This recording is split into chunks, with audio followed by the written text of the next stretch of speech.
So, Allison, today what I wanted to talk to you about is when a contractor's trying to scale their business, and they're adding that extra rig, and then they're going to need to hire new crews, and they've got all this excess production capability, and then they have on the side of the sales team, how does the sales team keep up with that? Because I usually hear it in one of two ways. It's like, usually, we need leads, we need more business. And then all of a sudden, no, turn it off, we got too much, our production team can't keep up. Yeah. So how does a contractor look at that from that perspective? Yeah, the great problem to have is that your sales guys are generating too much work, because you can ratchet back the bids that are getting quoted. You need to know what your close rate is. A lot of contractors don't actually spend a lot of time. The good ones do. They know that this percentage of my bids I'm bringing these ones in. So you can kind of map your sales progress. When you've spent time investing in building up a labor force, for example, you're bringing in guys that are helpers and trying to get them trained up to be sprayers, which could be a 12 to 24 month process easy.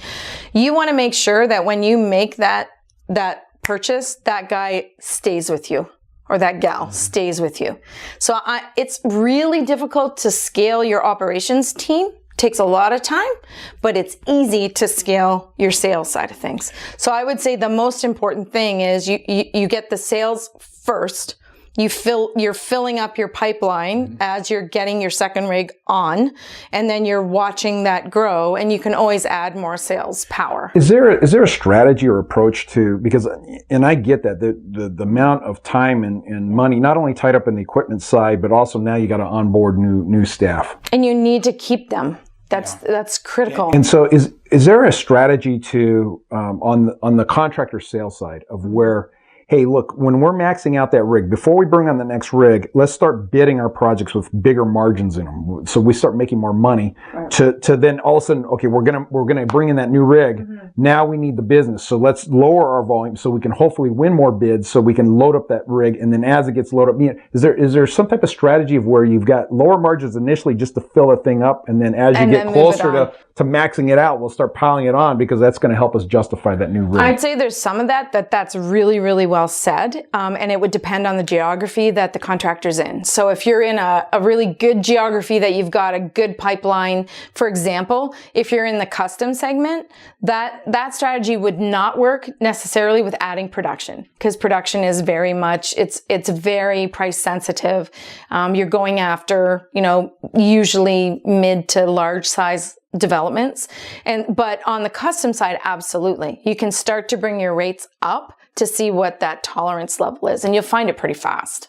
But yeah, I know what you're saying, to basically help to fund your expansion on seeing whether you're increasing your quote level, pricing level, to see if you can help to fund your truck addition. Is that what you mean? Yeah, absolutely. Because I can't imagine bringing on the worst thing you could do is bring on a brand new rig, a new crew, and let it sit, and then have no work. You can't, because that guy is in demand, and he's going to go, to the next spray foam contractor that needs a technician.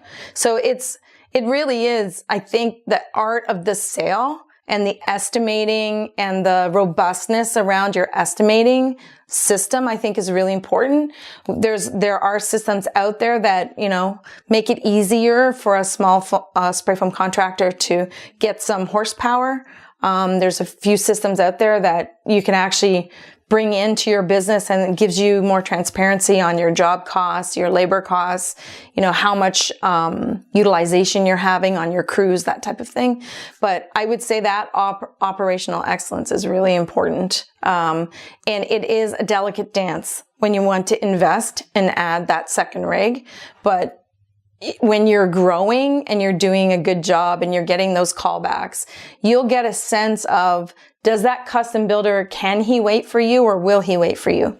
And when I say wait, I mean not weeks and weeks and weeks, but if you can't get there on a Monday, but you can get there on the Thursday, your feedback loop sometimes is, are they willing to wait?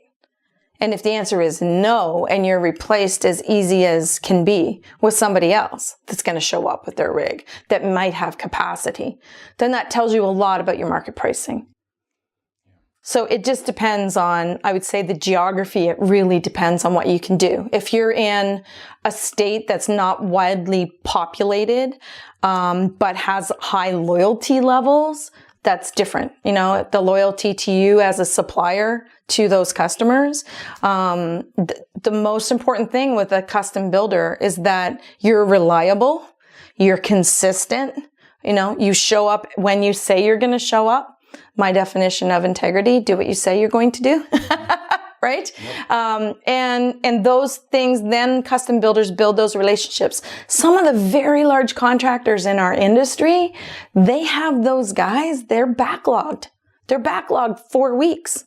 You know, in some of the largest cities in the country, they're backlogged 4 weeks because those custom builders know when that spray foam contractor shows up, I'm going to get all of the things I need. I'm going to get a great product installation, and it's the installation and the product together. You know, a guy who cleans my site, a guy who shows up on time, you know, somebody who's flexible, has multiple assets that I can, you know, has more than one rig so that I can schedule, you know, he can help me figure my schedule out. So, yeah, it just depends on the geography.